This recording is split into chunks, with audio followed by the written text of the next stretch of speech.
Justin from Newton, Kansas, lead minister, welcome, brother. Bear from Grand Forks, North Dakota, welcome as well. The lead minister, excellent. Welcome. And please, by all means, if you have questions as we go through the webinar, we've got a lot to cover, just type them in and we will answer your questions as we go. Welcome, Vince Antonucci. Hey. Glad to have you.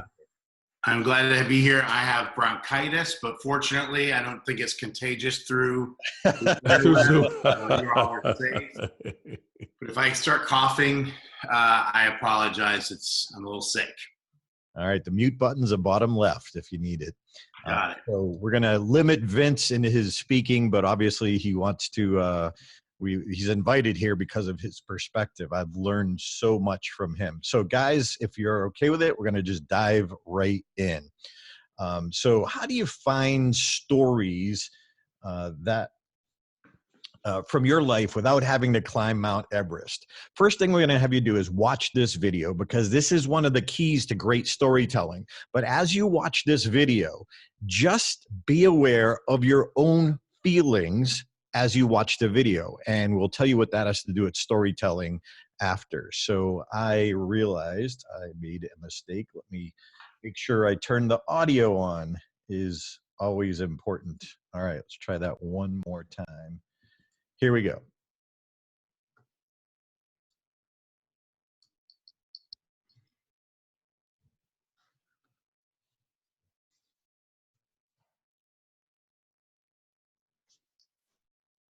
And the 2001 World Champion of Public Speaking, Darren LaCroix.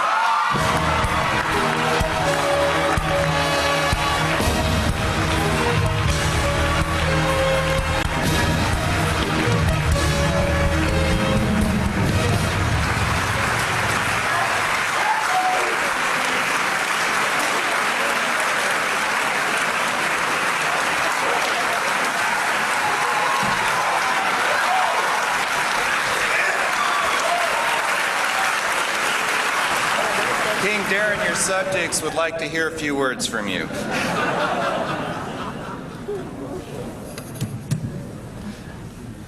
Man, that's cool. My first prayers, I asked God if the other 8 contestants could just go over time. That's all I wanted. Again, thank you to my district, Dave McElhaney, Carmen, of course, the great, the one and only, the genius of speaking, Mark Brown, David Brooks, Ed Tate. The champions are so gracious, giving me wisdom and advice, and I knew I would work hard, but they helped keep me on the right track. Just one more little thing. Did anyone else ever cry during this thing? Am I the first one?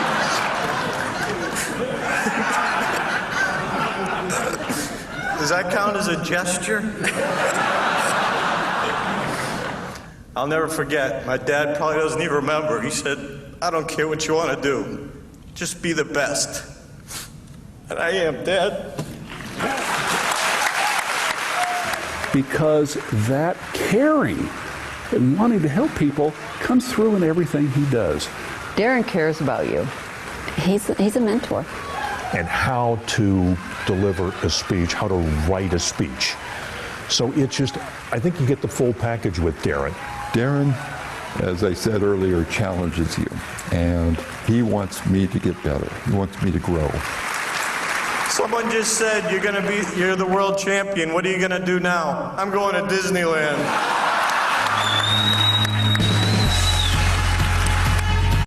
All right, so type into the box, what did you feel?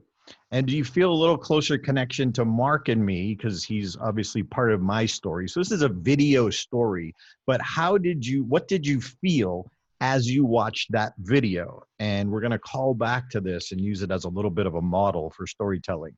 So type in down the bottom, what you felt, and Mark, let us know what the comments are. I'll check them as I get them. Here we go.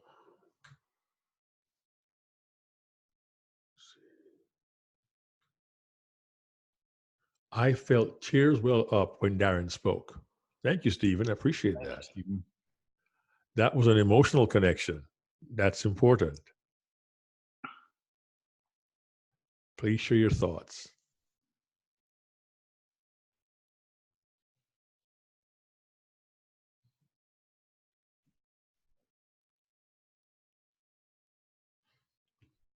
All right. Any more thoughts? As they come in, I'll share them. All right. Certainly got one from Stephen. Yeah. So if you're watching this recording, raise your hand if you felt a little bit closer connection. Bev says, I felt moved because you mentioned those who assisted you. I also immediately thought you might need to help those who get trophies at the Emmys and Grammys. Yeah, not a lot of humility there sometimes. A lot of hands being raised. Thank you for that. I appreciate that. So here's the question for Better Stories, Better Sermons. Are your stories memorable or perishable? This picture was a single guy went away. I was on a trip speaking. I come back and, oh, that was gross. And then I thought, ooh, I felt something. Let me take a picture. And we're going to talk about that as well. But if they don't remember it 3 days later when they go back out into the real world, we're talking about creating stories so it helps your message stick in the hearts and the mind of your congregation. Mark, comments? Yeah, one from Reverend Jennifer, who says, I was verklempt myself. Yes, closer connection. I think that's a nice Yiddish word for emotional. And Rich Briner, old friend, says, I felt my mom would have said, I can't let go. I'm so proud of you. I also felt your prayers come true because I disqualified at 7 minutes and 32 seconds. That's a Rich Briner, who also has been in the World Finals and disqualified some years ago. Thanks, Rich. Vince, what are your thoughts on this so far? Well, the fruit is disgusting. I think that's so I love the idea that, when I think about the sermons I've heard or the speeches I've heard, really what you remember are the stories. I think I started going to church when I was 20 years old, never been in my life, and went to the same church for a couple of years, listened to the sermon every single week. And if you said from age 20 to 23, that those years you attended that church, what can you remember? 2 or 3 stories.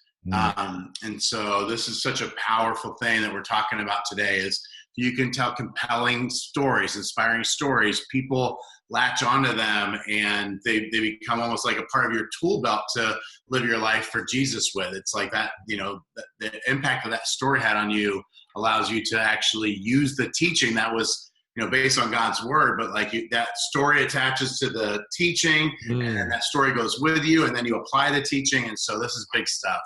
That's great. Robert says, real emotion made the story believable and rememberable. And just to piggyback on one thing you said, Vince, that we don't want to lose is that you talk about telling these stories and you want people to get the message for Jesus, but look at what he did. He was a master storyteller. He was a king of parables, and he had men, women, and children follow him to a mountain with no food for a whole day because they wanted to hear the stories he told. And he told stories that were relatable to them, where they lived, where they are in their lives, shepherds and carpenters and fishermen. So he knew the power of telling good stories to connect with the people because he wanted to change their lives. It's a great responsibility as pastors to do that. And you, Vince, you do it so very well. So very well. Thanks. That's exactly right. And the easiest things, you're right, there's a verse that says you always talk with a story. And the things that are easiest to remember that Jesus taught are the stories. You think of the prodigal son and the one, the 99 sheep and the one that gets lost, and just all those, the Good Samaritan, those stories just stick with you. And Vince, I've heard you tell a story of the gentleman who there's a chair in his hospital room, and he woke up and he was like hugging the chair. I know, when you've got a good story that you're going to tell in this sermon, does that bring you confidence before you take the stage? Yeah, it does. I have a lot of confidence in God's word as well. So it's not just stories, but our church, 70% of the people who come are who call themselves unchurched non-Christians. My guess is the number's higher. And so like, they're not hanging on God's word. You know, I got people who are, but there are people who are like, I'm not sure about this whole God's word thing, but a story, you can break through people's and break through their barriers and just grab somebody and they're like, oh crap. Like I didn't want to believe this. I didn't want to be moved by this, but I can't help it when I hear a good story. So definitely. Cool. So better stories will have you walk off stage with more confidence, knowing that your message had more impact. The content.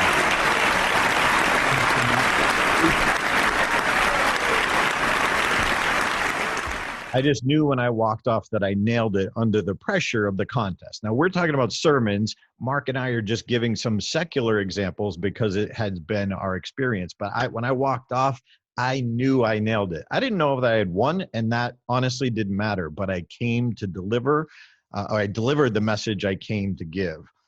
So if you're here listening to this, we're guessing this is not your first class on preaching. But if you're not telling the stories in the way you want and not getting the result you want, it's not your fault. There's so much out there about storytelling, and some of it isn't great advice. And sometimes we just think we're good storytellers. But if you've been concerned or a little frustrated and you're not quite sure how to find and deliver powerful stories, Mark, Vince, and I are here to tell you, you can do this. You just need the right people to explain it to you.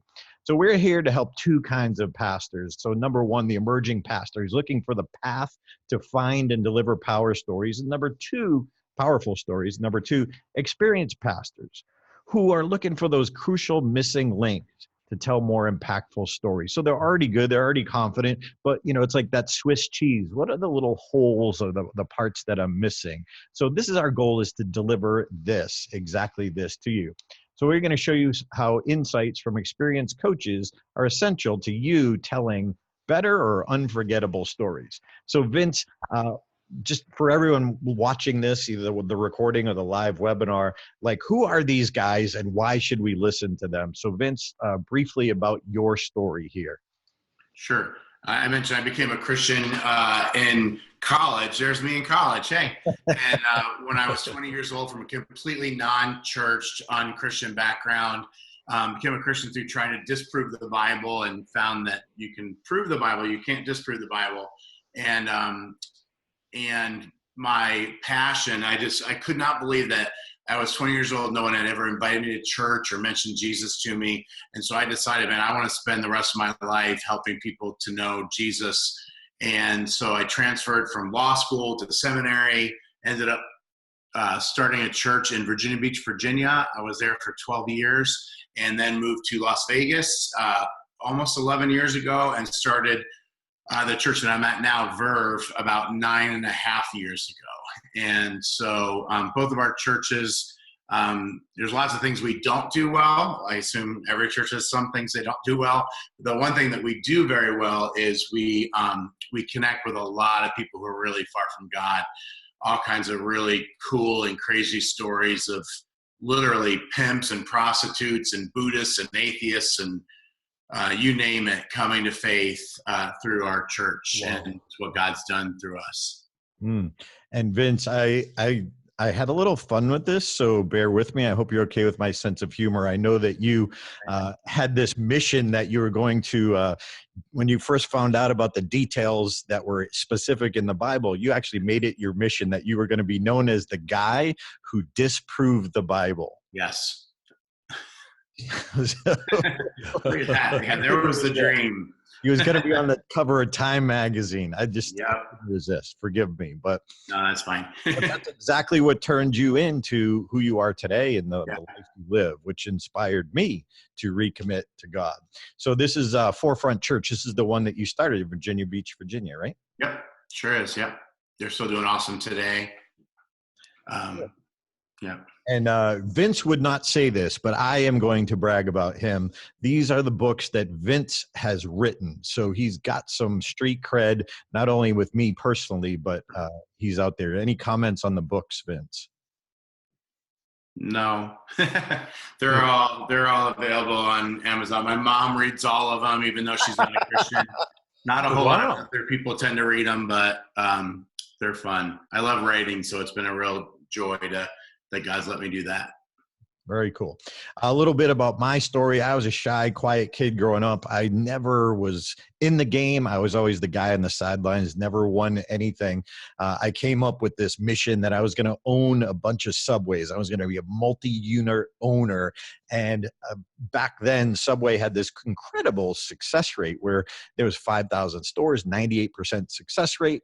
Well, I was hopeful, but honestly, I was in the 2% that didn't make it. And I went back to feeling like that little kid on the sideline watching everybody else thinking, that's not for you, dude. You shouldn't be dreaming. And I was at such a low point in my life that I said, you know what could I do? And I listened to this motivational tape that said, what would you dare to dream if you knew you wouldn't fail? And I thought about it. I'm like, oh, I would be a comedian. That would be so cool. The challenge was I wasn't funny. I'd never been on stage and I had no idea how. So I thank God that I was at such a low point that I decided to try stand-up back in 1992. Was not my jam. Had no business being. Does anyone here live in New England? No nervous. Yeah. I figured I had to get somebody to see it. But I studied and I went in 1994, little change of lanes here, but this is Vince baptizing me back in 2014. I went on and I became, as you saw the video, the world champion of public speaking. But it was because of Mark's coaching and the better stories that I told. But part of my story was not only getting to know Vince, but because he had reached me through his stories and his sermons, and God reached me through Vince.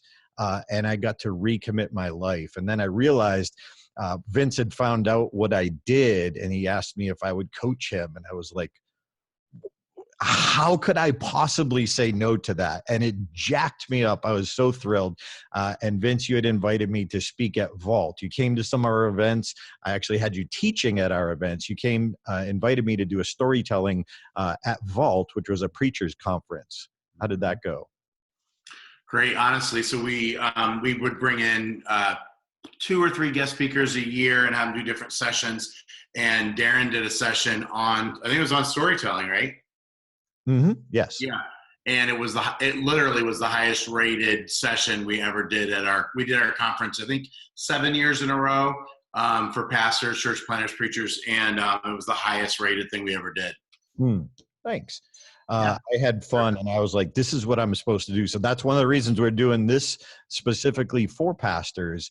I went on, I shared the stage with Vince at the National Preaching Summit. And that was like a highlight of my life beyond the championship. And I had a pastor come up to me and said, I wish I learned this 30 years ago in seminary. And I was just like, all right, I'm supposed to do something with this. You know, I've been teaching it in the secular world. So that's why we're doing this. Went on to get my CSP, which is from the National Speakers Association, accredited speaker. And I get to do this for a living. But when I brought my first version of my speech to Mark, I was so excited and so thrilled. So Mark was my coach. I handed the first version to Mark, and Mark looked at me and said, "Oh, Darren, we have some work to do." I was like, what? I've been doing this for 7 years. I thought I was pretty good. But we're asking you on this webinar to be open, at least for the rest of this webinar, be open to the ideas or thoughts, because I realized if you're not coachable, there is no cure. No one can help you. No one can get you to the next level if you're not open to that. So imagine how I felt, this quiet, shy kid who had no business being on stage. And Mark just helped open a whole new world to me. So, and it was because of storytelling. So are you coachable? Mark Brown, what's your story? Well, I grew up in a little town called Kingston, Jamaica. Yeah, man. It's actually the house I grew up in until I left to come to the USA. I was 18. I had $40 in my pocket and just a dream for a new life. Now, lest you misunderstand, my father made a very bold move at age 47 to leave Jamaica and start over from scratch in Florida. And all he could give me at the time was $40, trusting I would do pretty well. He also knew the foundation of faith I had because my mother's father was a Baptist preacher. So I grew up going to church as a little kid in Jamaica. I made a choice for Christ when I was very young. But I wasn't really a speaker. my thing was playing football, which you call soccer in America. That was my sport. I loved to play football, played at high school. I played in the high school national championship way back in 1977 and didn't see myself as a speaker at the time. Even though my high school buddies said I was always telling stories, I didn't see myself in that light. I had taught Sunday school for a few years with little kids as I got older, but then I got involved in Toastmasters and went to the World Championship in 94, did not place. And someone said, David Brooks, 1990 world champion, saw something in me and said, I have potential. And he offered to coach me. So David offered to help. And I realized if a guy who's a pro, who's where I want to be, wants to coach me, I got to say yes. And with his help, in 95, a year later, I won the world title. But I found out he didn't offer it just to me. He offered his help to at least seven more people, but I was the only one who said yes to a world champion. And the lesson there is when you have someone like a Vince Antonucci, who's experienced, who's an author, a preacher, a teacher, willing to help you, you might want to say yes. So I said yes to David Brooks. He helped me to win the world title. And so when Darren came to me, I could not help but say yes to him to pay it forward and to give my expertise, my help, and my support to him as well. And that's kind of my story. And through the whole experience, I've never wavered. My faith has never shifted. I have taught Sunday school. I've taught Bible study. I used to lead sermons at my church in White Plains, New York. And once in a while, right here in Macon, Georgia, I'll present at the Radiant Church in Macon. We meet in the movie theater. And I spoke last month. I gave a sermon there as well. But the skills I've learned through speaking, the ones that Darren and I teach, are the ones I use when I deliver a message, either in the secular world or I just see there on the photograph at my church on a Sunday morning delivering a message. Because the stories are just like what Jesus taught. Use those skills to share the message. And if you do it well, you really can help people in your congregation change their lives, make a cause for Christ, and be better human beings. And Vince, I saw you shaking your head when you saw the slide that said Mark was the only one who said yes. Crazy. Can you imagine? So and maybe all of us who are on this, I'm not sure. It's foreign to us that there's this contest for the best speaker in the world. I had never heard of it until meeting these guys. And now we've got two of the champions go to our church, which is a little intimidating, by the way, when you speak every week and there's two world champions of public speaking. And then when Mark's in town, he shows up. And so there's three of them sometimes. That's right. Yeah, Ed Tate also is there, right? Ed Tate, 2000 world champion. Yes, yep, right. Yep. But can you imagine being in a contest, wanting to win, somebody offers to coach you who's won and saying no? That's insanity. And that's what I loved about you, Vince, is that I already thought you were so good. You had reached me like, growing up Catholic, like no priest ever had. And then the fact that you wanted to be better, you wanted to even have more insights. I love when people who are good want to be better. Like there's nothing that can stop that. So cool.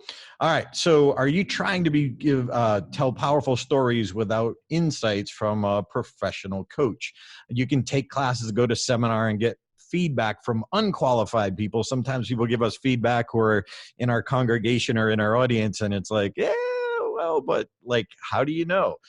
So it's hard and confusing, and it can take a long time to create your own process that works over and over again. So we're here to cover three essential secrets of storytelling. So we're going to kind of follow this pattern. Number one, where to find stories. Number two, what makes them powerful. And number three, why feedback is essential and how to discern the right feedback. So we're going to dive right into secret number one. So you are surrounded by powerful stories. You just need to know where to look. So many times, like I can't imagine giving a sermon every single week. Like I have like 4 speeches and every once in a while I'll be invited to be a guest, give a guest sermon, if you will. But for the most part, like to do one every single week. So I can't imagine the stories that you guys go through when you're doing this. Vince, any thoughts on that? Yeah. So when I did an internship 25 years ago at a church, Southeast Christian Church in Louisville, Kentucky, the pastor's named Bob Russell. And he's one of my heroes, but every week pretty much he had a story.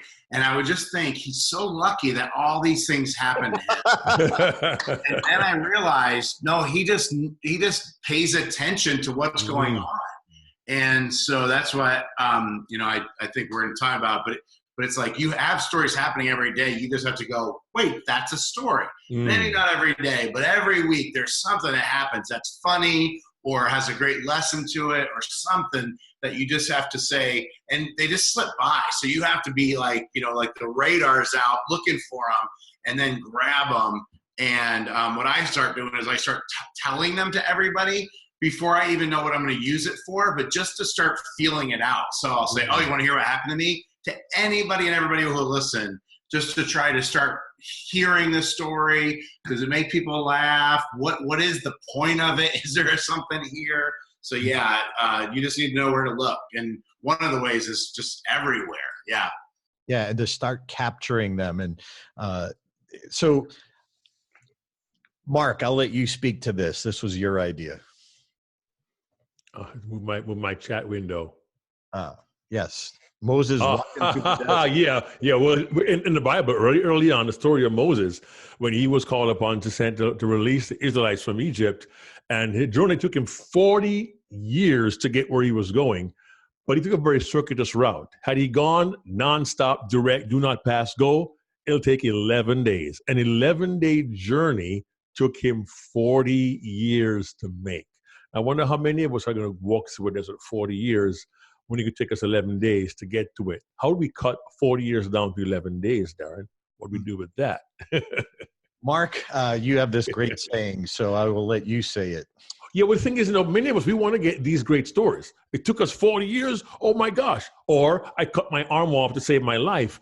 Your stories don't have to be sensational. They have to be sincere. And some people think, if order for my sermon to rock, I got to get a really cool, awesome story that's really powerful.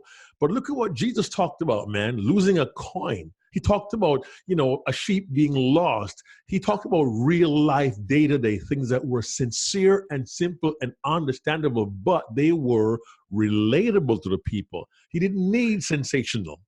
You need to be sincere. And look around you, as Vince says, you got some sincere, honest, simple stories from your own life that when you share them from the pulpit or from the stage, that's when the people in your congregation go, yeah, I can relate to that because I can see what he or she went through because they are just like me. No need to be sensational, friends. Be sincere, just like Jesus was. Vince, anything to add to that?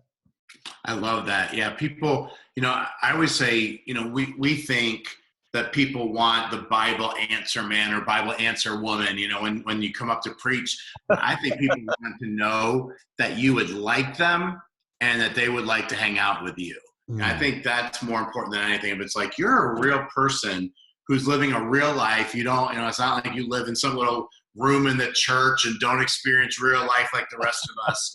But it's like if you're a real person who's like, we could probably have coffee together and have a normal conversation, that's a big win right there. Obviously we still need to teach the Bible and everything else. But, and so just telling stories from your life that, not sensational, sincere. It's just like, guess what happened to me this week? And you tell a story about, I chopped my finger. I was trying to get the pit out of an avocado. And I held it like an idiot and slammed the knife to my bone. That's not a very sensational story, but it makes everybody go, I've done that once. It's like you cut things and cut your finger just like I do. I don't know if you guys can see it. It's pretty bad. But yeah, I love that. Just share stories from your normal life and it makes you seem normal. And that's a win in church. Nice. Thank you. Do you ever have story envy where the person up on stage is telling this amazing story and you think, oh, I wish I'm going to try chopping an avocado. Don't do it. Or the blender one where you stuck your finger in the blender. Like I'm an idiot. You get great stories by being an idiot is what we're establishing, I think. Why is it that so many of Pastor Vince's stories have to do with self-mutilation? I don't get that, man. I don't. That's a good question. So would you pay $1,000 for it? So granted, we're talking about stories, and we're not asking you to spend $1,000, but we're just like, what would it be worth to you? Like, I hear some professional speakers like, oh my gosh, what a great story. But is it truly the story that we're jealous of, or maybe you just haven't walked it through the process? We're seeing the end result. We're not seeing the process that person did, or all the people he told to work out the details to make it so good. So Mark and I have a concept is capture what captures you. Capture what captures you. And Mark and I had this experience of, where do you look? And we're going to ask you right now to pull out your cell phones. So while unless of course you're watching this on your cell phone, but pull out your cell phone and open the photos. And Vince, you've never done this with us before, so go ahead and do this if you want, follow along, but literally pull up your gallery, your photo gallery, as we go through this little section here. And I think you're going to see Mark came up with this brilliance to identify stories that are right in front of you. So again, go to your photos, camera roll, if you're having, or if you're watching the recording, let the recording go and pull it out. So here's a real life story, or where this idea came from on how to find stories literally right under your nose. So your phone right now is right under your nose. So Mark and I were in Ukraine, and we were teaching the same content we are now to executives for this company called LaCroix. This woman, her name is Alona, and Alona was our event planner. Alona did not speak English. We had a translator with us, but if you notice where Alona's car is, she was driving us to the event. So we had an event the night before our big event, and she was driving us, and notice her car is parked on the sidewalk, and that captured me, and then I started looking around and noticing all the cars are parked on the sidewalk, and they actually had people who were literally helping you park your car on the sidewalk perpendicular. That's great. And so I, with Mr. Photo Capture, I pulled out my phone and I captured this thing that just struck me. Again, capture what captures you. And we do this naturally. Mark and I and Vince just want to make you more aware of what you're really doing, that you're finding stories, you just don't know it. We're driving on the sidewalk. We're on the sidewalk. Yeah! Ukraine! Driving on the sidewalk in the Ukraine. Don't mind me, friends. I'm just giving play-by-play for Darren's video here. Oh, we're on the sidewalk. And we're going. Woo! Alona can drive.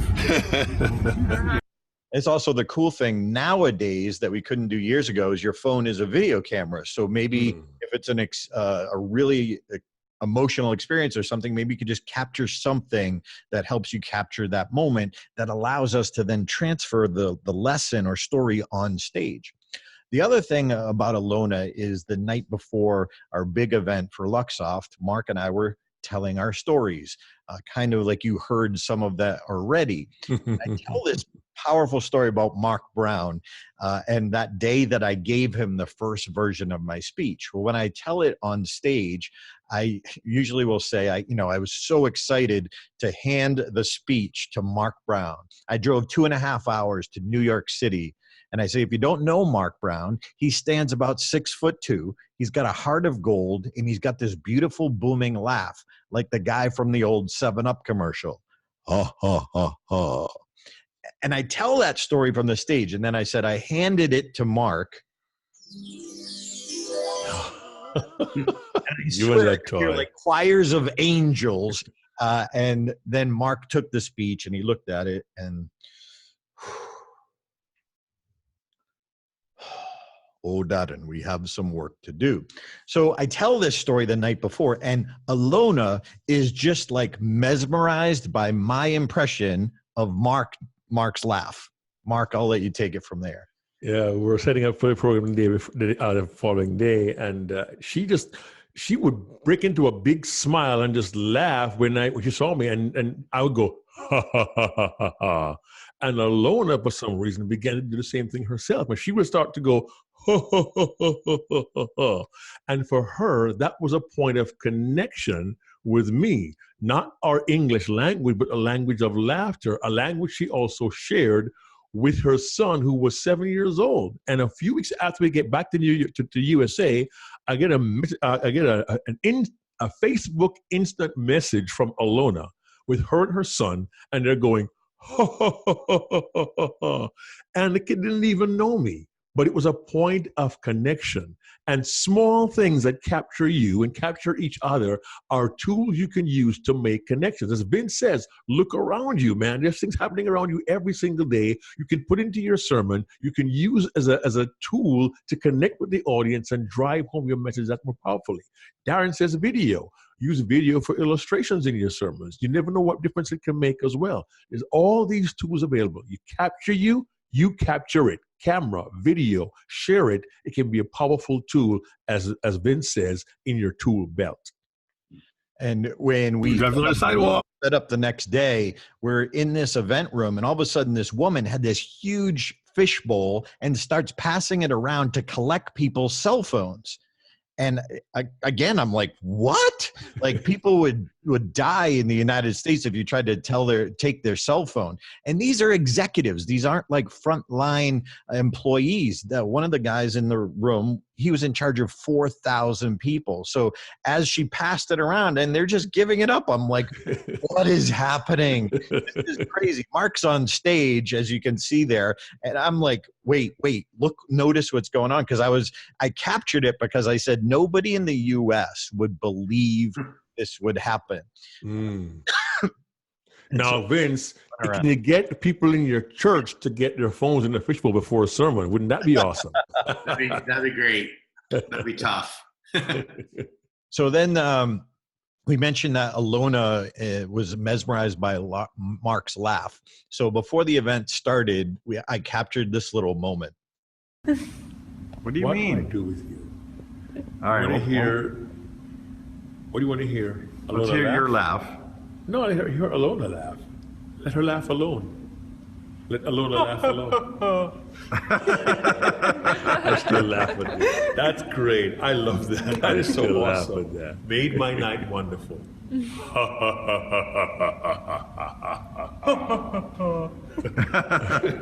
You're doing it too now. Again, emotional connection. Yeah.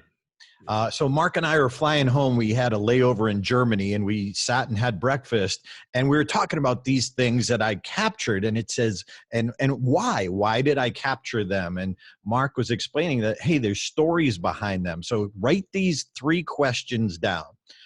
What amazes you? Right. What amuses you? What amazes you? What amuses you? And what moves you? As Vince says, look around you every single day. What amazes you? What amuses you? What moves you? And then ask, what was the lesson learned? What can you apply to a message, to a sermon from what you saw and experienced? Because if you see something in your regular life, chances are so will the people in your congregation. What moves you will move them. What amuses you will amuse them. What amazes you will amaze them. Again, you get that connection, and you can use those tools to pass on your powerful messages and your sermons to your audience. Remember, the lessons are to be learned for your congregation, for your people, for your youth, for your adults, for everybody who comes through those doors. You can share these powerful lessons from everyday experiences, and it need not be sensational. It just needs to be sincere. Vince, anything to add? Oh, I think he's frozen. Or maybe, well, we'll move along. Speechless, one or the maybe other. Maybe he's muted. We'll find out. We'll make sure he's reconnected. So this is this is helping you mine your life, that it's right there in front of you. So, Mark?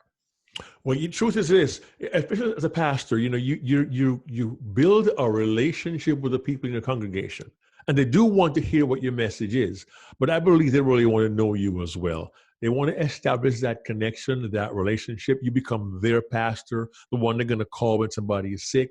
So when you delivering your sermons and your messages and your homilies and the notes you want to share with them, they got to see a part of you coming through. Jesus Christ, when he taught, they wanted to know what he was like. He was a guy who was a carpenter, but they heard his stories. They saw how he touched people's lives, and they felt a connection with him. So your audience, your congregation, your people, they want to hear you, but they really want to know you as well. So here's what Mark and I recommend is start a story file. It's your inventory. It's going to allow you to create better sermons faster if you just start looking for them and capturing them, looking for them and capturing them. So you can use one of the apps that we recommend that our friend and fellow world champion Ed Tate uses is one called Evernote.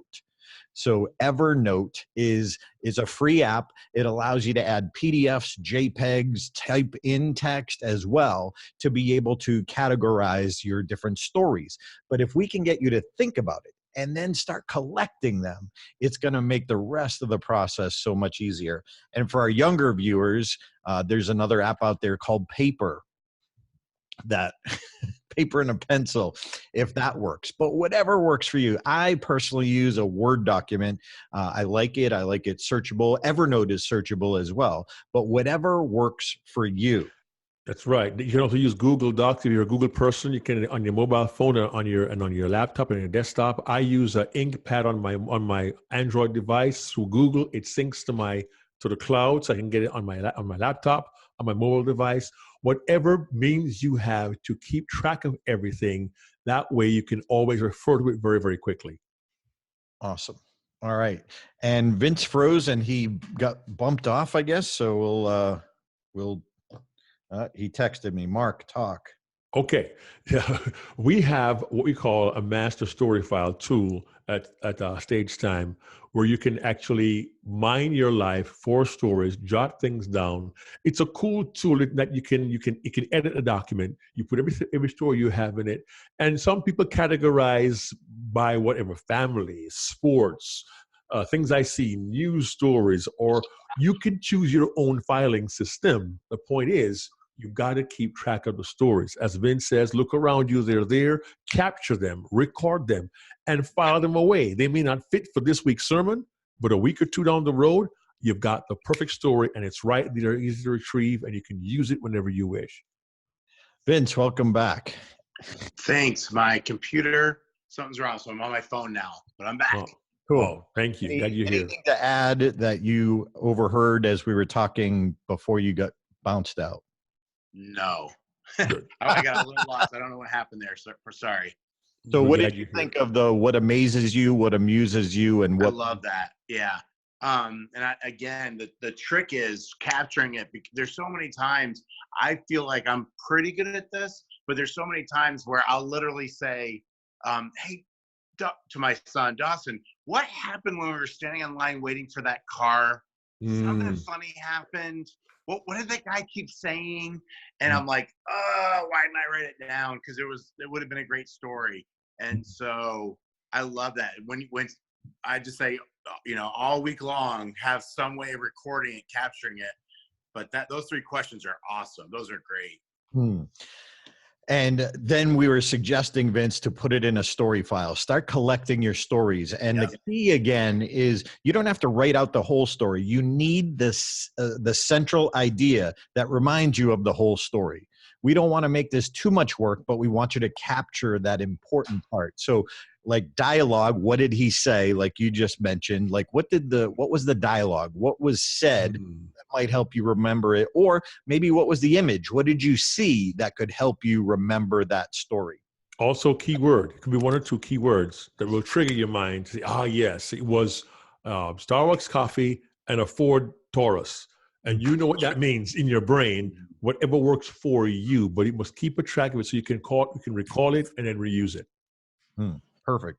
All right. So the challenge is getting corporate presenters to see the power of a story. I used a story. So again, this isn't pastors, but I was trying to find a way. I had to get this across. There you are. You're in two screens. Nice. I got it working. All right. So this comes from Made to Stick. This comes from Chip and Dan Heath. And they say 63% of listeners remember stories, 5% remember individual statistics. And we're not saying, never use a statistic, but we're saying if there's an important statistic, from Jesus, like wrap it in a story so we're more likely to remember the statistic. Like 31.25% percent of presenters make up statistics on the spot. But your personal story can make spiritual points. That's the important part. So this was the example I used for Wells Fargo, but we could use this for anything. So I flew to Wells Fargo, and I had been flying all day. I was speaking at this large conference there. I got there at 11 o'clock at night, and I walked into my room, and it was freezing. And I jacked up the heat to 90 degrees, and it blew cold air, so which made me even colder. So I just said, okay, this could be a story. So I literally took a picture of the thermostat to remind me. And I had two options. Number one, I could call down to the front desk and wait for them to call someone in to come and fix it.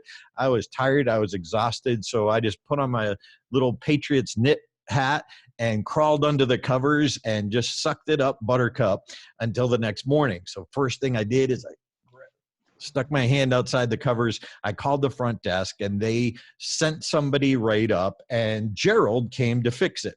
So like, as this is unfolding, I'm like, this could be a story. This could be a story. Gerald came to the door, and he's smiling and grinning, and he's holding a plunger.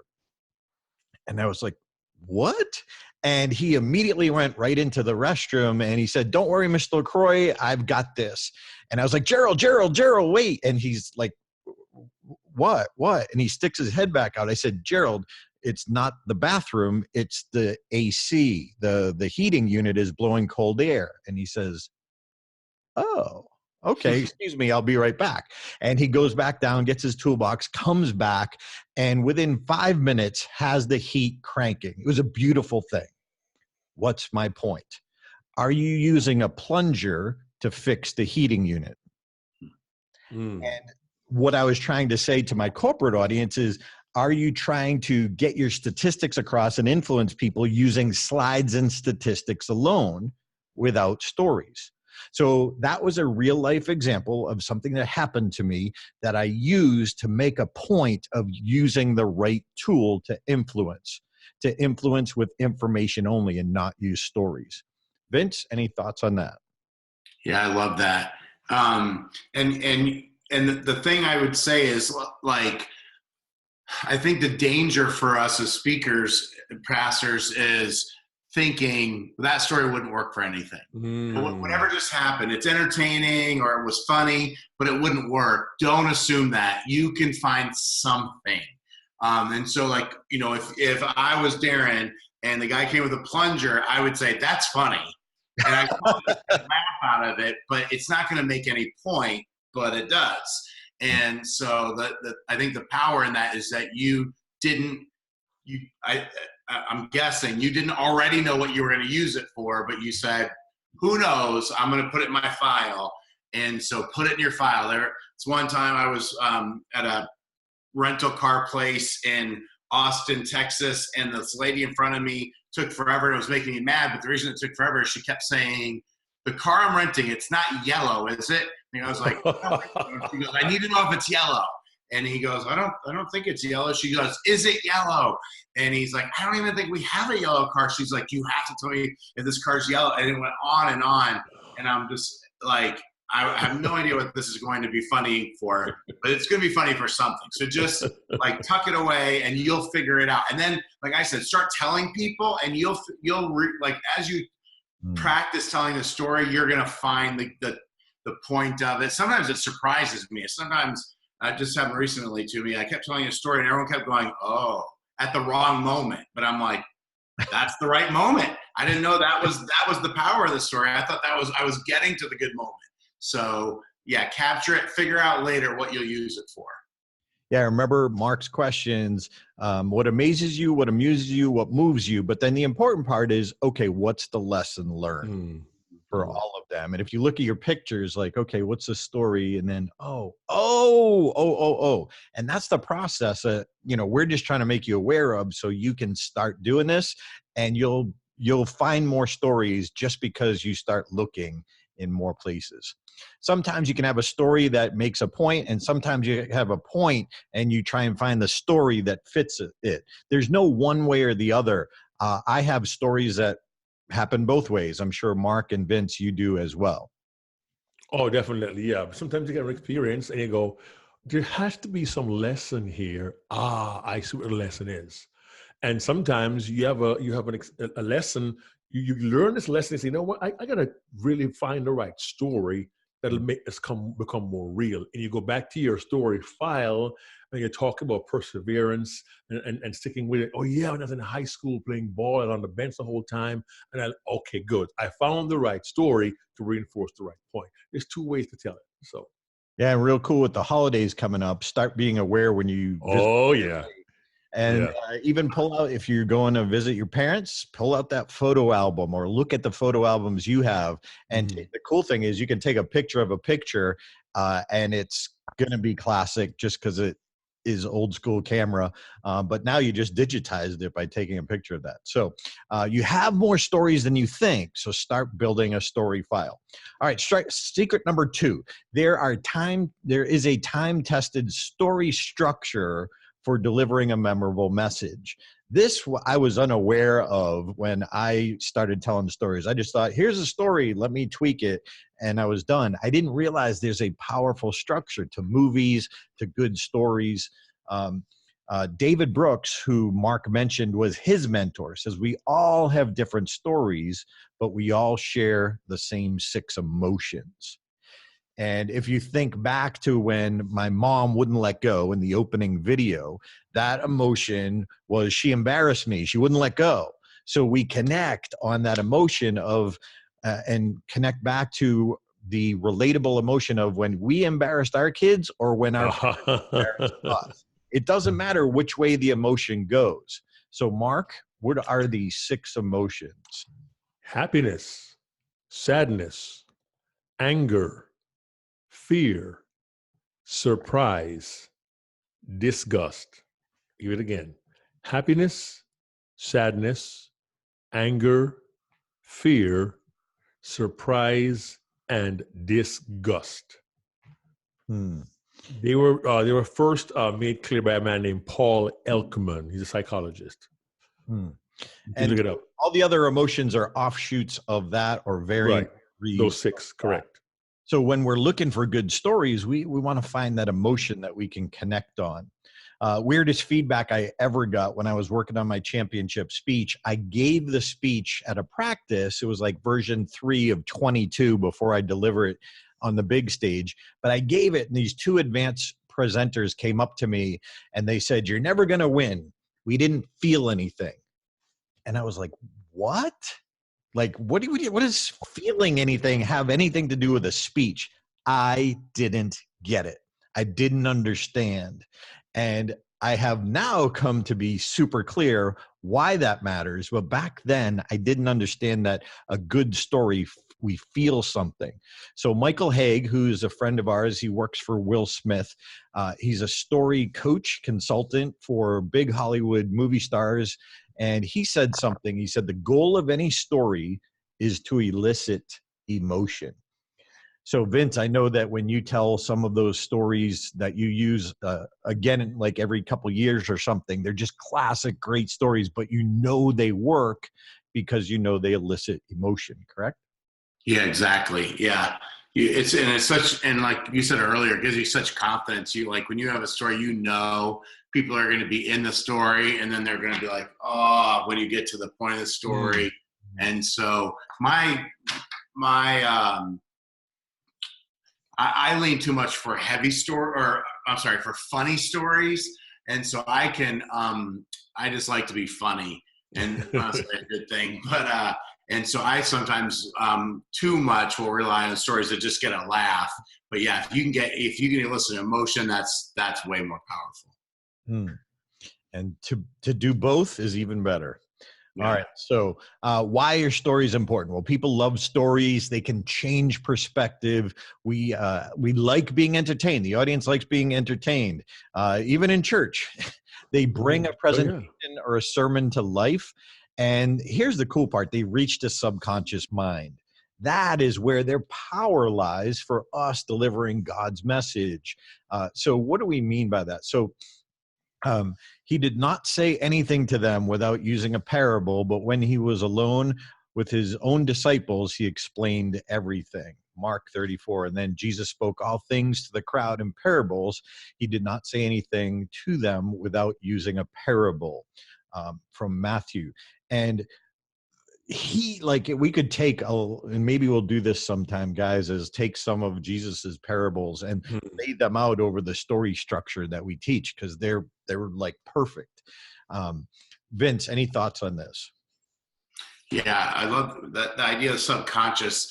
The way I would say it, same thing, I think, but it's, you find yourself in a story. You can't argue with stories. So, maybe some of us pastors have taught this to our people as far as sharing their faith. When you make declarative sentences, statements, Jesus is Lord, Jesus rose from the dead, everyone needs Jesus. Somebody can argue with any of those things. Now, I would say, no, they're true, but you could say, I don't think it's true. And isn't there somebody who, whatever. But when I say, let me tell you what Jesus has done in my life, the story of my life, you can't argue with that. You can't say, I don't think that, you just, a story that just, it draws you in, and it, like, whereas, declarative statements put you in a position to argue and to evaluate the statement. Is this true? And do I agree with this? You just don't approach a story that way. You don't think like that when you watch a movie. You don't think, oh, is this, you're just in the story. And so it just weaves its way into your subconscious, and you find yourself in it. And so great. And so, it makes it so much sense why Jesus always spoke with stories. So have you ever had a child just before bedtime say to you, Mommy, Daddy, show me a PowerPoint presentation? No. Tell me a story. Our brains are conditioned to have this channel where if it's a story well told, it'll go right in. So how do you get your message into the subconscious mind where true influence happens? So if we look at the brain, here's the conscious mind and here's the subconscious mind. The conscious mind is what we know. I know this, I know that. But our subconscious mind is what we actually act upon. We can know something, but still not do it, not do what's right or what we want to do. The problem is when we get input, statistics say that we forget about 50% of what we hear in a day, and another 50% a day later, another 50% a day later. And some of you who are watching this right now will think a week from now that you weren't even on this webinar or watching this recording. So how do we get it into the subconscious? There's two ways. And this is, again, where acting actually happens. So 2 strategies for getting it into the subconscious mind. So number 1 is repetition. Saying it again and again and again, which is why in a commercial we hear the phone number or the website 3 times, trying to get us to remember it. So same thing, if we're repeating the idea or the foundational phrase in our sermon, they're more likely to remember it. But then we get the aha. The aha is when all of a sudden it pops down into the subconscious mind. I had a coach, her name was Dawn Nacera. She defined an aha so well. She said an aha is the letting go of a previous belief. An aha is the letting go of a previous belief. So if we're trying to install new beliefs in our audience and be guided by God through doing that, this is one of the reasons. The other way is if you're trying to help people let go of previous beliefs and embrace biblical beliefs, it's a good way to do that. The second way is a story well told. A story well told will channel right into the subconscious mind. And obviously, that's why we're in this webinar and you understand this. We just want to make sure we make it super clear as to why the story is so powerful, especially one that's well told. So what is a well-told story? I love this by a Hollywood screenwriter, a guy that I studied with, Stanley Ralph Ross. He said, a story is an appealing protagonist in pursuit of a worthwhile goal against seemingly insurmountable obstacles. A story is an appealing protagonist in pursuit of a worthwhile goal against seemingly insurmountable obstacles. We like the hero. What they're doing and going for is worthwhile, and we don't know how they're going to get there. Conflict, that's what draws us in.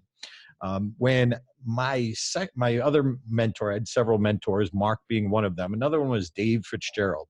He was my speaking buddy, one of my closest friends before I met Mark.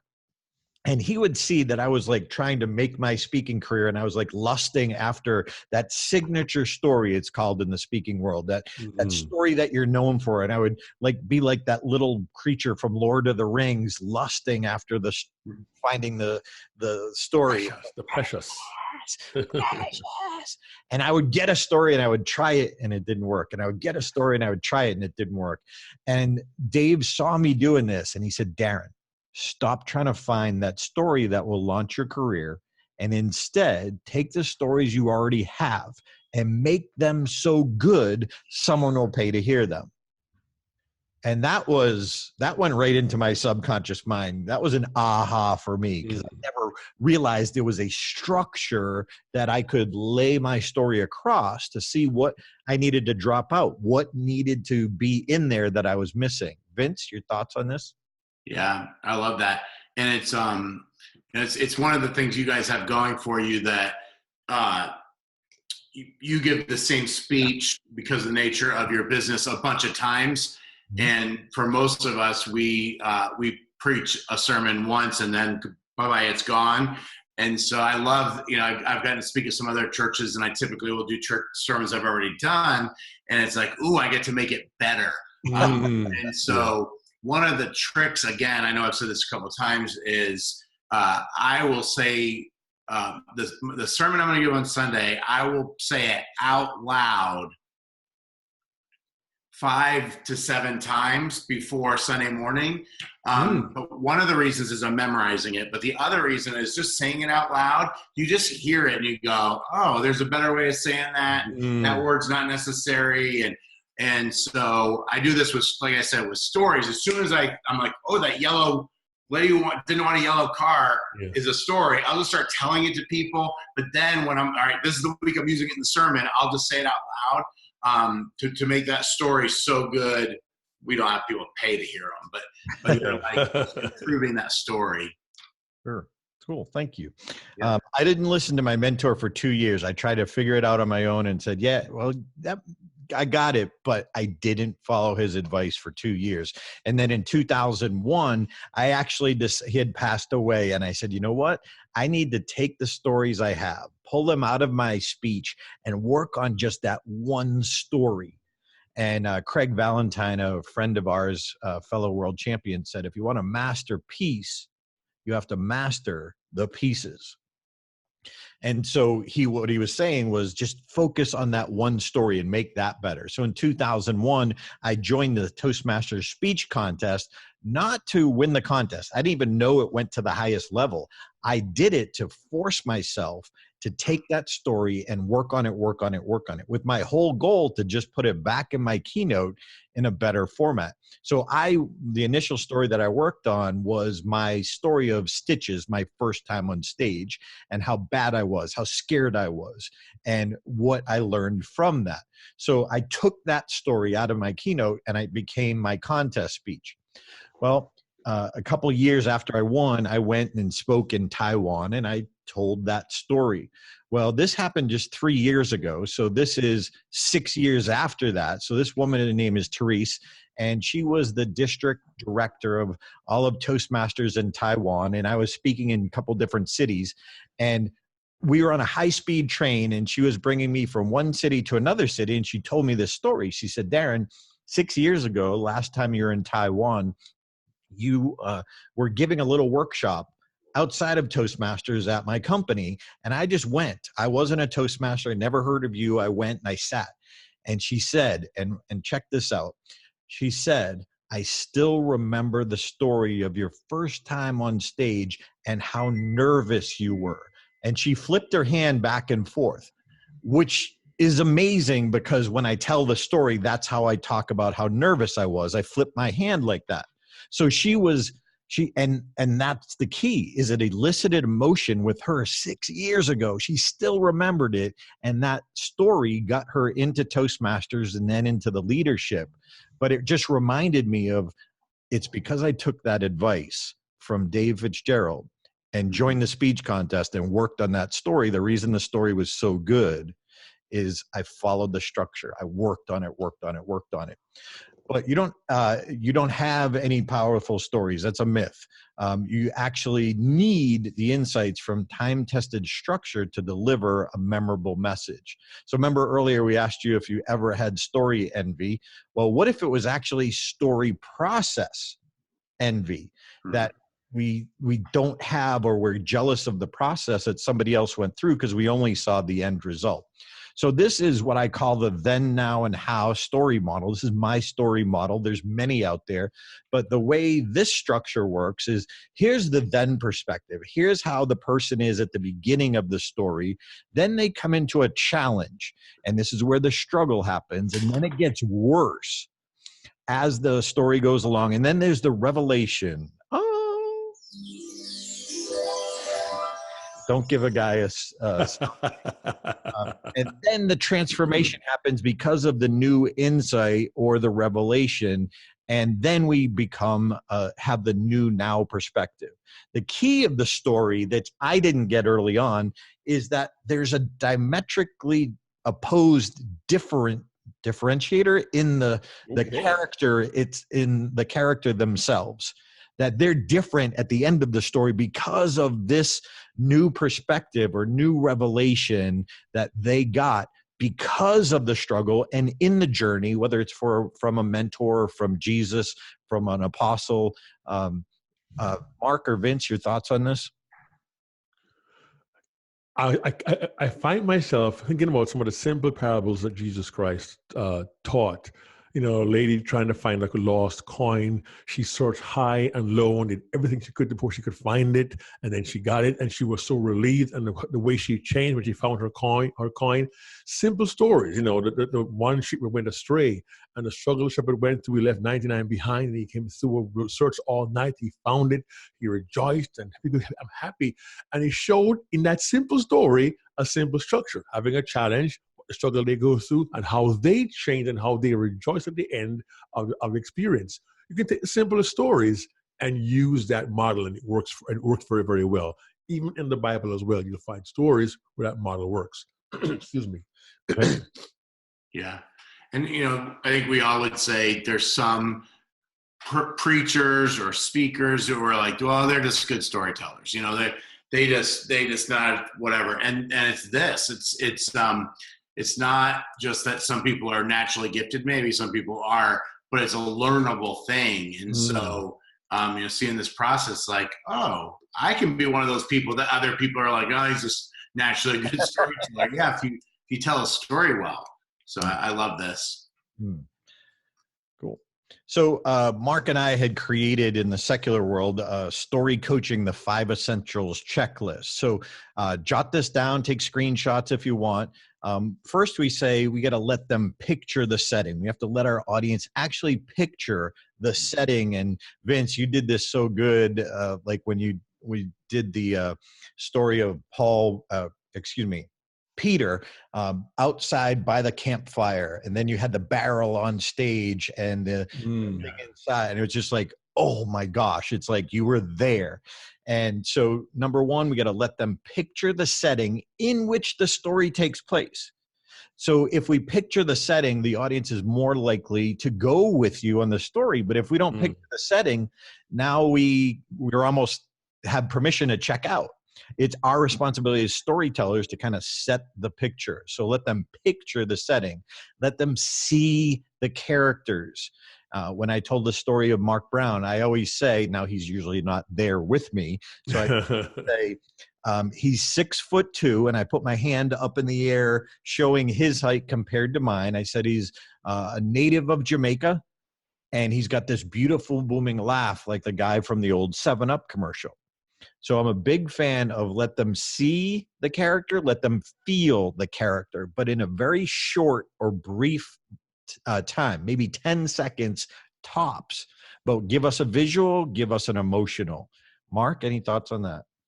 You know, it's funny you mentioned these two items. I'm sure everything on the checklist will probably coincide with this, but my brain went to the story that Christ told of the lost son or the prodigal son.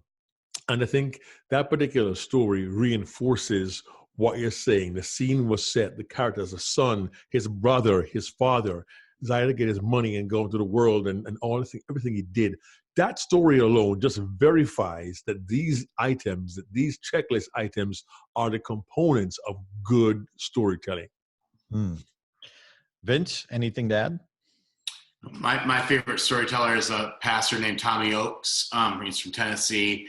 And when he tells stories, he puts so much detail in it. It's exactly what you're saying. But my favorite story ever, it's not even really that great a story, the way he tells it, but he talks about this kid, and every Friday night his parents would drive him to his grandparents' house, and he says they drive down this road, and it was just a tree-lined road, and they'd pull up into grandma's driveway, and it was a great porch, but the paint was peeling, and it was hard. He was so short, it was hard for him to get up the stairs of the porch, and so he had to take big steps, and then he would always stop when he got to the top of the porch because grandma never shut her door.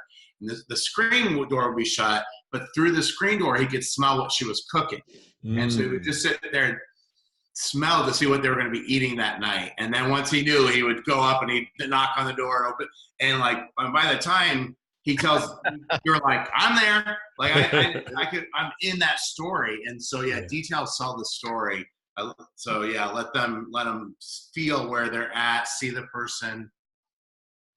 Yeah, I think Rock must have heard that story and stole If the you line. smell what the rock is cooking. I thought you were going to go there. I just knew you were going to go there, Darren. Yeah, unpredictable sometimes. And then feel the conflict. We got to feel the emotional conflict. That's going to be the key to, again, feeling the story. That's what helps make it memorable. And then we let them hear the dialogue. You don't tell them about what was said. Let us hear what was said. When Mark looked at version 1.0 of my speech, I had a story where I went home to tell my parents I wanted to be a comedian, and I told it in past tense, and I told people about the conversation, and Mark's like, oh, Darren.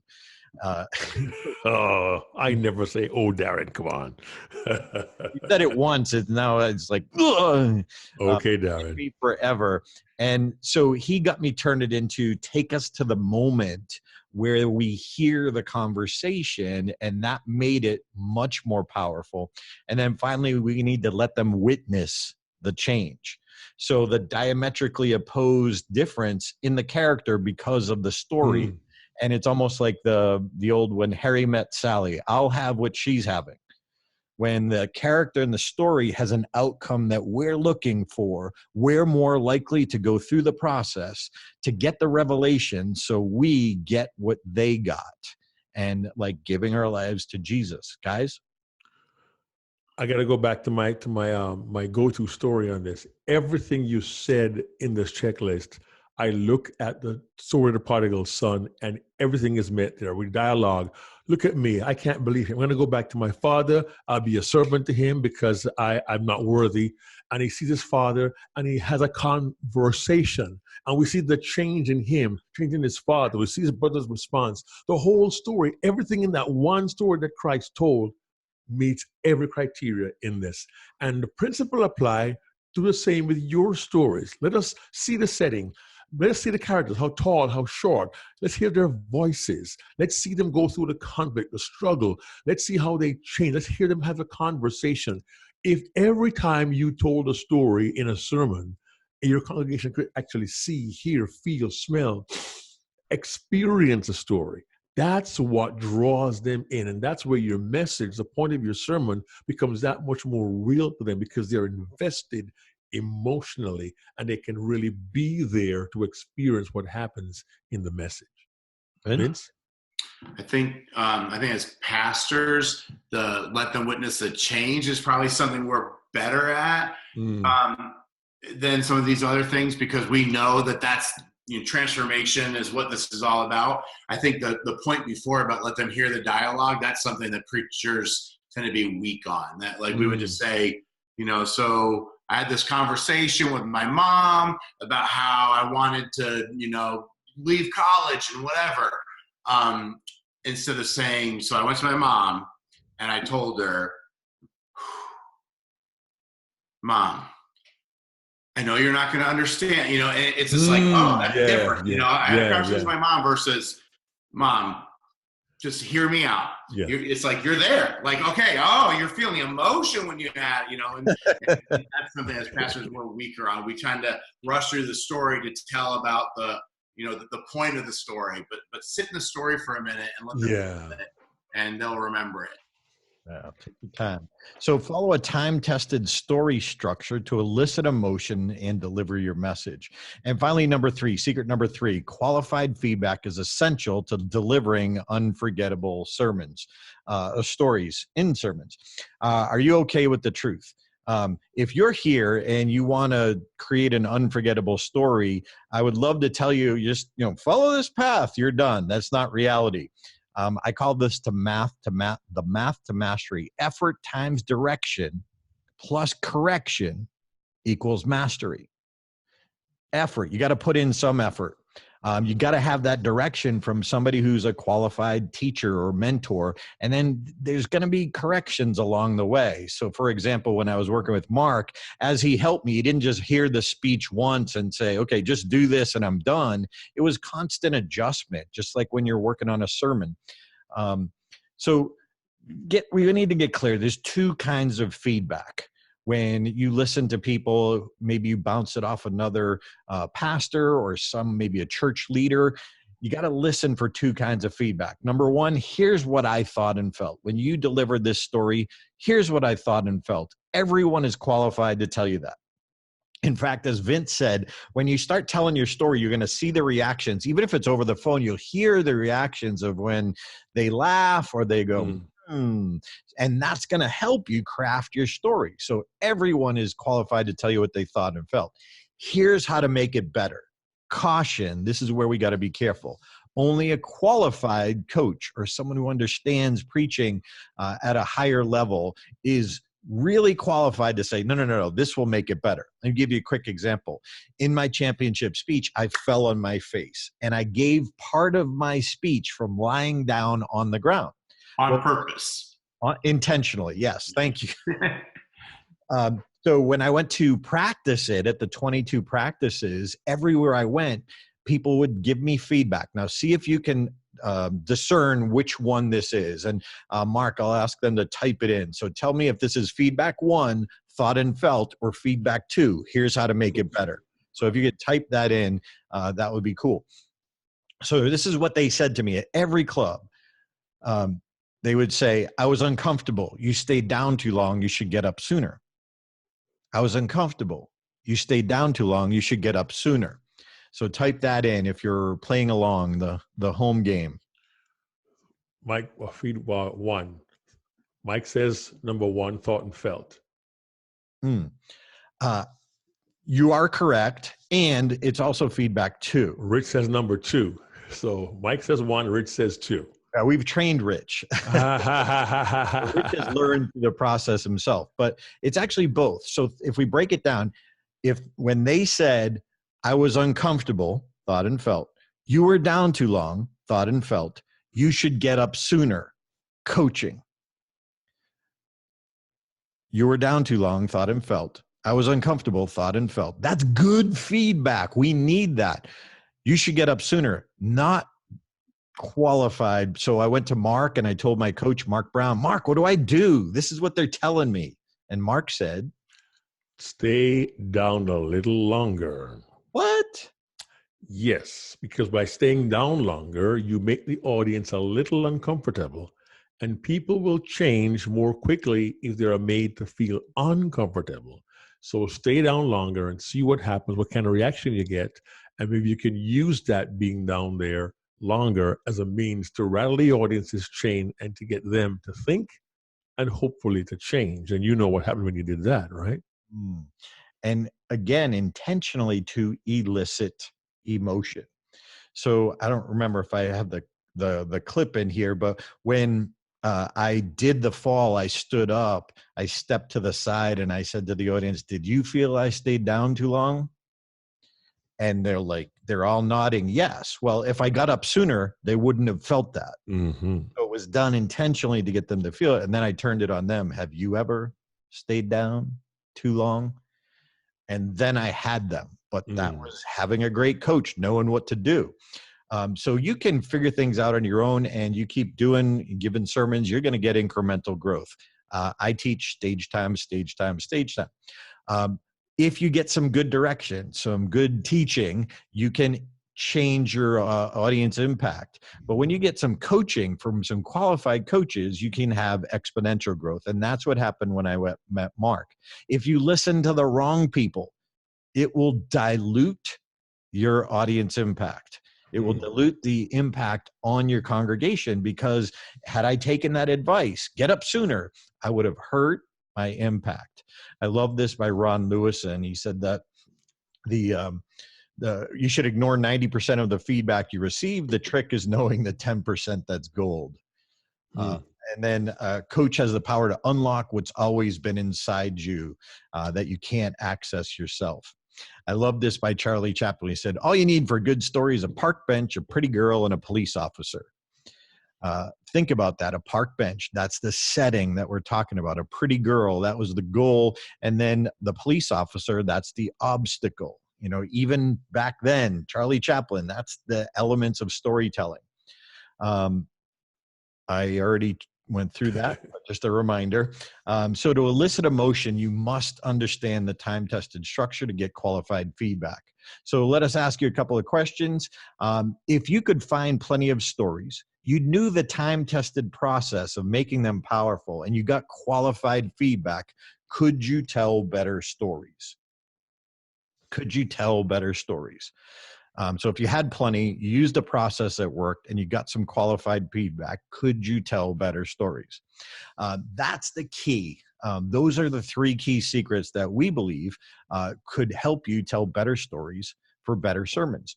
So we've tried to cover as much as possible in the allotted time. You may feel overwhelmed because we've covered so much. You might feel like a drink with a fire hose because we kind of went through this quickly. This is my buddy Manley. He put his ponytail over my head. You can tell when something's fake. You can tell when somebody's trying too hard, when it's just not right. Even if you neaten it up, it's still not authentic. We want to teach you to use your own stories to have authentic impact because you did it right. So this was a picture sent to me by one of my customers. When you can mesmerize a cat on a YouTube video, that's when you know you're telling a good story. So if you're interested in learning more from Mark and me, and we truly hope this has been helpful. So if you want to join Mark, Vince, and me, we put together a special package if you want to learn more. May we share that with you. So if this was helpful and you'd like to learn more from us, may we share that? So type that in if you can. Is that okay if we go on and just let you know about something we put together to help create stronger sermons? Sure. Yeah, sure. Yes. Sure. Yes, sure. All right. Thank you very much. Thank you all. Mark had told you that he was the only one who said yes to David Brooks. And I don't think it's any mistake that he was the only one who came back the next year because he was coachable. That's the reason I loved Vince. When Vince asked me for advice, when I already knew he was good, he already helped my life, I said, wow, that's awesome. There's nothing like somebody good who wants to learn more. I love this from my buddy Tim Gard. He said, everyone wants a black belt in an hour. We've gone a longer than we thought we would today, but this is the first time we've been doing this, and I'm like having way too much fun. So you think like, okay, here's where you are now. You got the aha, you have stronger stories. Hopefully you have those ahas or several. We'll even check in and see what your keepers were from this. We would love to hear that. So think of that. We're going to have you type in your keepers in just a second. The truth of the matter is this is how it works. One technique, one idea layered on top of another is where truly stronger stories come from. So we put together starting in January a 6-week virtual course like this, and it's called Sermons That Stick. So if you go to sermonsthatstick.com, you can join Mark, me, and Vince for a 6-week program where we cover the whole structure of a sermon. So Mark and I have been teaching this in the secular world for years. We love to work together. We have fun what we do. But what is this course? What are you going to walk away with? So we're going to give you some time-saving interactive tools. By the end of the 6 weeks, you're going to have a brand new sermon version 1.0. You'll get a makeover, an existing sermon if you'd rather work on that or do the same at the same time. And we're going to give you a step-by-step process. Mark, we had in the program that we're doing for pastors here, we did this a couple of weeks ago at a 2-day event. We had 2 pastors in That's our right. Yeah. and they were like, wow, this process is cool. I remember Picasso saying that he was so thrilled. He goes, this is going to help me so much. And that's what you're going to get in this. You're going to get the event recording. So even if you miss a class or two, you can stay current with us and you'll get the MP3s. And if you go check it out now, you're going to get half off. And so again, check out Sermons That Stick. Mark, if you can put that in the chat. Okay. Just grab that URL, sermonsthatstick.com. And in the course, though, we're going to see you. We're going to talk to you. It's going to be even more interactive than this webinar. It's literally us and you and Vince and Mark. We're all just walking you through the process. We're showing you some things. You'll be able to talk it out, ask us questions. And again, what will you walk away with? You get all of this. So check out sermonsthatstick.com.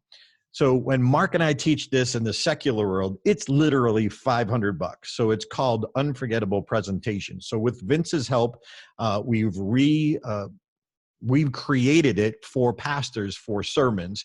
So Sermons That Stick is a 6-week virtual masterclass. That's what VMC is. So it's $97. I asked Vince, I was like, so what do you think we should offer this for? And he's like, I'm like, 97? What? Like, he said, but Darren, like, the budgets that I was like, all right, so I want to help people. And if that's what it takes, so just know that that was, so you can thank Vince for that incredibly affordable price. And so, but would like to offer, if you go do it in the next 48 hours, you can get the 6-week course connected with us for $47. I'm not even telling my assistant Regina, Vince, or she will, just so you know. Anyway, so join us for this 6-week class. Just go to sermonsthatstick.com. And if you go check it out right now, you can register for that half off price. Like 97 is actually 3/4 off as it is, but this would even be more than that. So if you check it out, join us for this course. It's going to start on January 8th on Wednesday mornings, 11 a.m. Pacific time. The dates are on there. So if you just go to that URL, check and get the details. So join us for that. If you've got any keepers from this session today, right now, we would love to hear what your keepers or ahas or walkaways were from this. So please type that in the chat. That would be super helpful. We've never done this before. So this was version 1.0. We want to see what worked for you. So please type that in. We would love, love, love to hear that. Vince or Mark, anything to add? So when he says keepers, it probably is clear to everybody, but if you never know on Darren's events, it's like applications. How are you going to, what's something from today that you're like, I needed to hear that. I'm going to use that. That's something I want to keep with me and make sure I use. Stephen Miller says, look through your pictures. There's gold in the photographs. Thank you very much. Any other takeaways anybody got from today that you find helpful, you could begin to apply even right now? Just type them into the chat. We'll gladly share them with everybody else. Thank you so much. And definitely appreciate you giving us the time and investing your time with us. Hope we've given you 10 times the value from our experience to help you tell better sermons, better stories for better sermons. Reverend Jennifer says, what amazes me, what amuses me, what moves me, brilliant. Rich likes the math to mastery. Thanks, Rich. Effort times direction plus correction equals mastery. Thank you. Thank you. So guys, we got another one here. Excellent info. I'm not a pastor. I'm a health professional, but learned a great deal. Love the photo idea and the math to mastery. Love that. Awesome.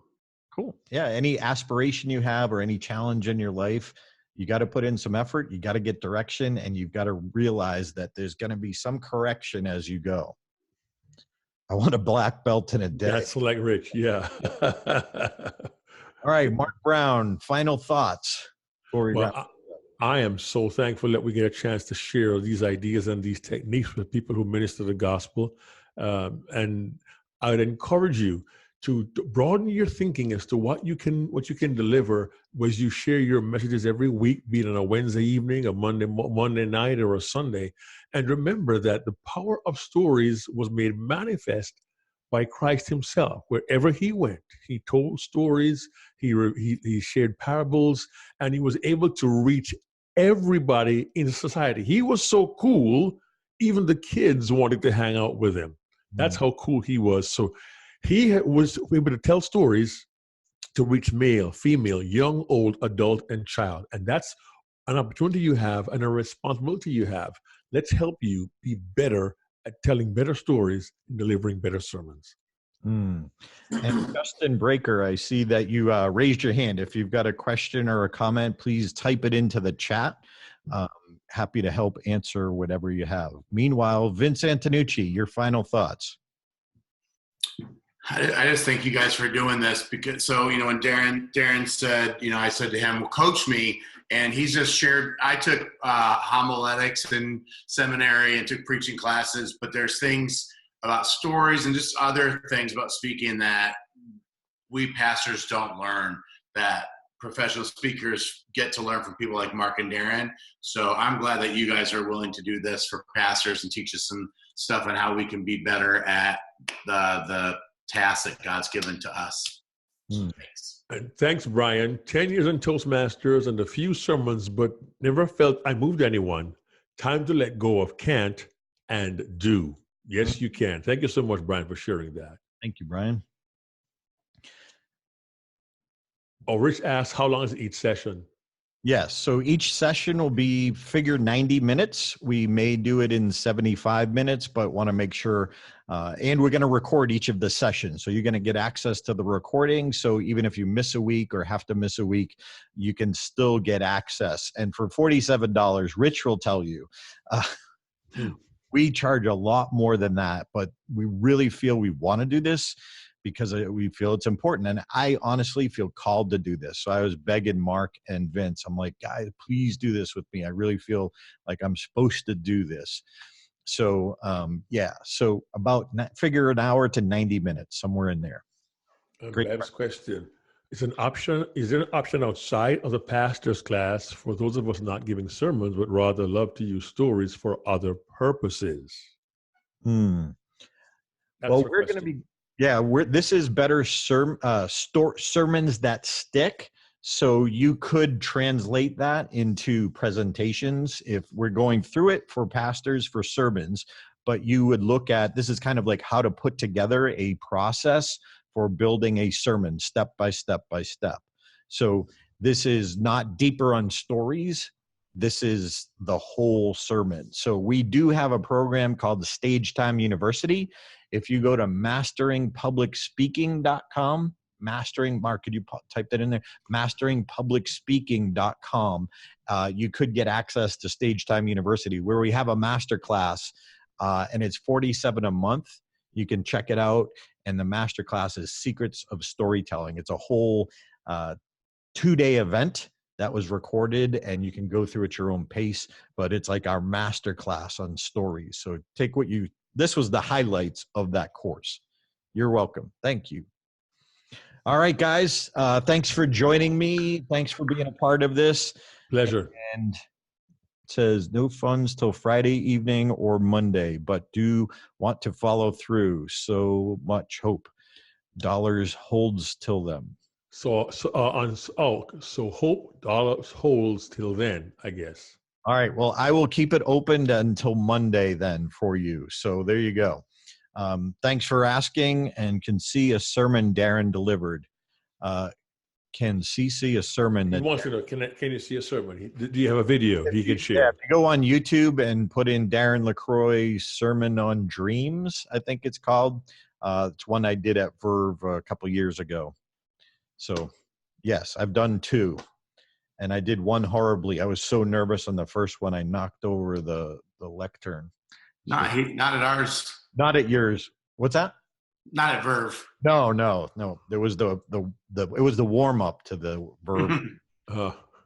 But Thank you. I did the sponge illustration. So yeah, we're gonna walk you through the whole process. Vince, when we teach it even to the secular world, we use Vince videos to teach to the secular world. That's right. We do. Yeah. So good at illustrations. By the way, Vince, I'm gonna want to see if we can get that one, the illustration from the cross where you that remember I came up to you after, and it was just such where he takes it and wipes out all the sins, and you nailed it to the cross. Like that would be a great one to show during this course too. Okay. Because I just think it's so powerful. Yes, Darren LaCroix, Sermon on Dreams. Just add the word sermon in there. All right, and Mark, where can they find your sermon? Well, I only have, there's one actually on Facebook from my church called Radiant Church from Macon, Georgia. And in the video section, I think it says the test of desire. So if you go to Facebook, go to Radiant Church, the one in Macon, Georgia, and look under videos, go down to the test of desire. It's a story about, this is a test, part 3, the test of desire. There's 2 versions there, the 8:30 version and the 10 a.m. version. So you can go and assess them and see which one is better. Radiant Church, Macon, Georgia, on Facebook in the video library, the test of desire was the title. Thank you. And Vince, where if they want to see Vince sermons, where would they go? Our church website is vivalaverve.org, vivalaverve.org, and we have years of sermons there. Years of Vince. All right. So thank you guys, and we will see you in January 8th for the beginning of the 6-week course.